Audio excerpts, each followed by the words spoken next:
Shalom Ibu Bapak Saudara-saudari.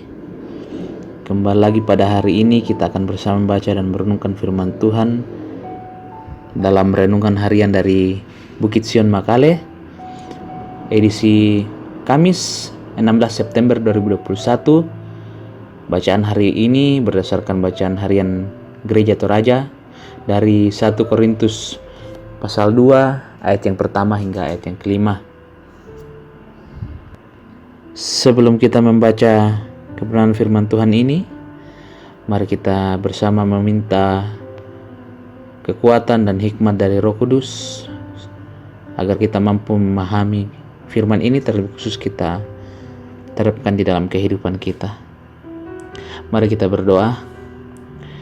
Bapa yang bertahta dalam kerajaan sorga, Bapa yang memiliki kehidupan kami, terima kasih untuk hari baru, nafas baru, kekuatan yang baru di hari ini, sehingga kami boleh ada sebagaimana kami ada pada saat ini ya Tuhan. Kami akan menjalani aktivitas kami pada hari ini. Namun sebelum itu kami akan landasi dengan kebenaran firman-Mu yang akan menjadi kekuatan kami, pedoman kami dalam menjalani hari hidup kami. Ya Bapa dalam sorga, berikan kami hikmat supaya bisa memahami kebenaran firman-Mu ini.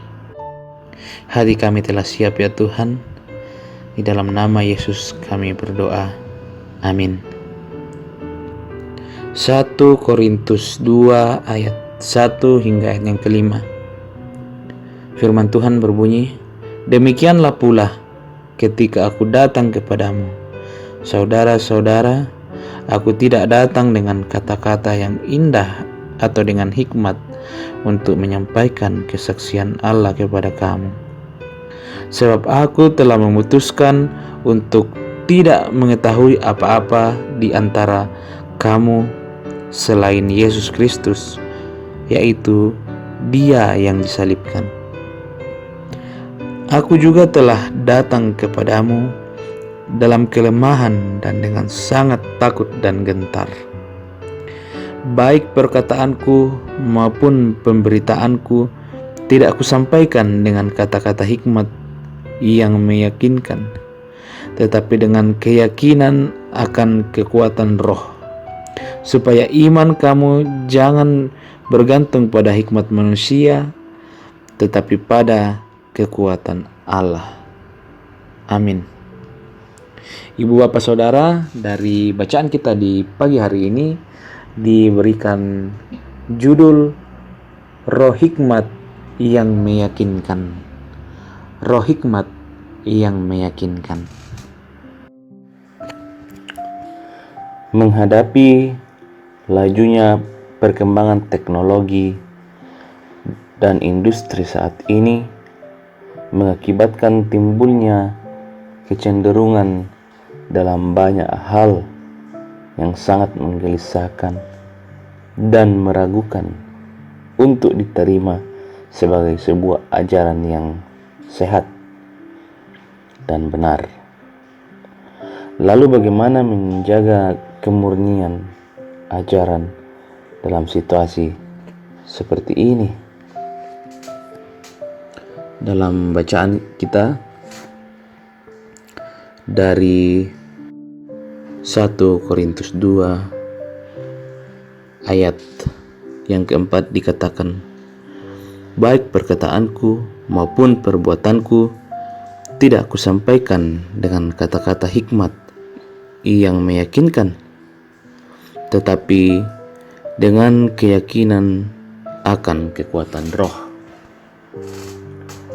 Jika kita mengingat konteks pelayanan Paulus di Korintus, maka pilihan sikapnya itu adalah pilihan yang tidak populer.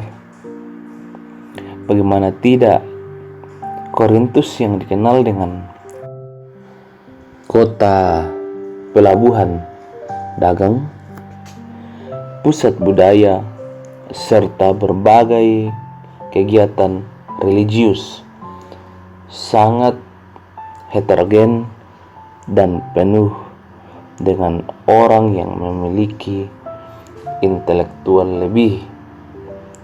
Namun Paulus tampil sama sekali tidak ingin bersandar pada dirinya, melainkan pada Roh Kudus.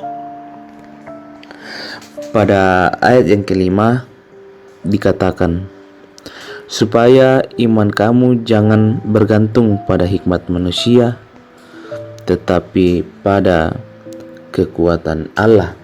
Di sini kita bisa melihat bahwa Paulus betul-betul menyadari betapa besar karya dari kekuatan roh yang lebih besar dalam dirinya daripada hikmat manusia atau hikmat yang dimiliki Paulus. Intinya bahwa bukan soal memakai atau tidak memakai hikmat atau kata-kata indah, tetapi kebergantungan pada apa atau siapa dalam melayani, dalam menawarkan firman Allah, kapasitas, kompetensi, atau kapabilitas seorang dengan hikmat yang dimilikinya adalah anugerah yang Allah berikan untuk manusia boleh mengenal Allah. Hal ini dikemukakan supaya iman jangan bergantung pada hikmat manusia, tetapi pada kekuatan Allah. Bapak Ibu Saudara, dasar pelayanan Paulus adalah mengasihi Yesus Kristus yang telah mati bagi dosa-dosanya.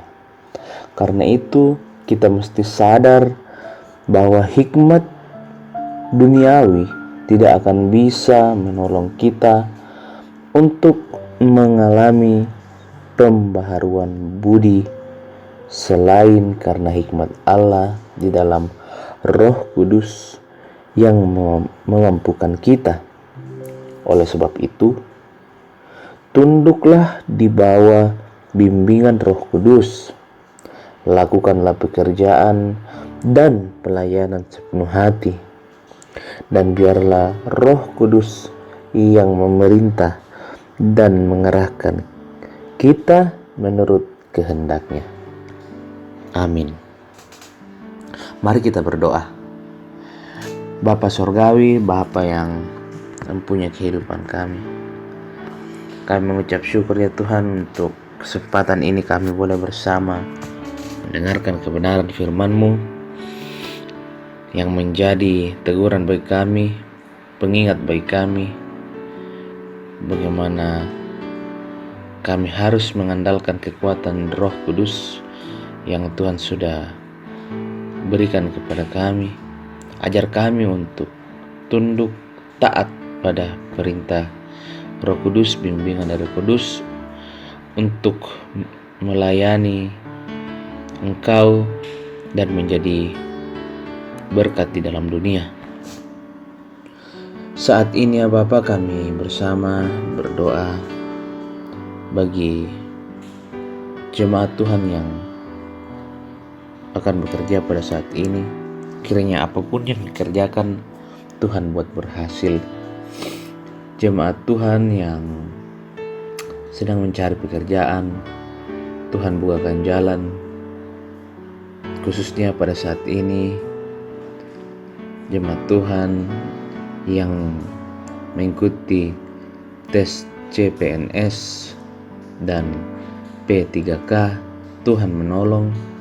Kiranya melalui itu nama Tuhan dipermuliakan dan jemaat Tuhan boleh memperoleh pekerjaan yang sesuai dengan kemampuannya.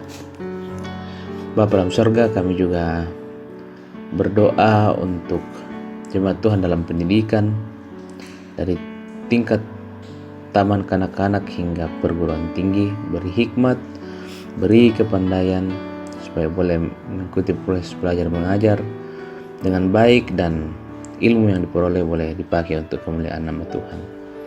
Juga kami berdoa ya Tuhan untuk jemaat Tuhan yang sakit, baik yang dirawat di rumah sakit maupun di rumah. Tuhan tolong supaya kesembuhan boleh diperoleh hanya karena asalnya daripada Tuhan. Ya Bapa dalam sorga, kami juga berdoa untuk pemerintah kami. Engkau beri hikmat dan kebijaksanaan. Pemerintah kami dari tingkat pusat hingga daerah, khususnya di daerah kami, Tanah Toraja dan Toraja Utara. Tuhan, kiranya setiap kebijakan yang diambil boleh membawa kesejahteraan bagi seluruh masyarakat. Bapa dalam sorga, kami siap menjalani hari ini. Tuntun dan sertai kami, pelihara kami, supaya kami boleh melewati hari ini dengan baik. Ini doa kami ya Bapa, permohonan kami, ungkapan syukur kami yang kami bawa hanya dalam nama Yesus. Amin. Bapak Ibu Saudara, demikianlah renungan harian dari Bukit Sion Makale, hari Kamis tanggal 16 September 2021. Selamat beraktivitas, tetap patuhi protokol kesehatan, dan Tuhan memberkati kita. Amin.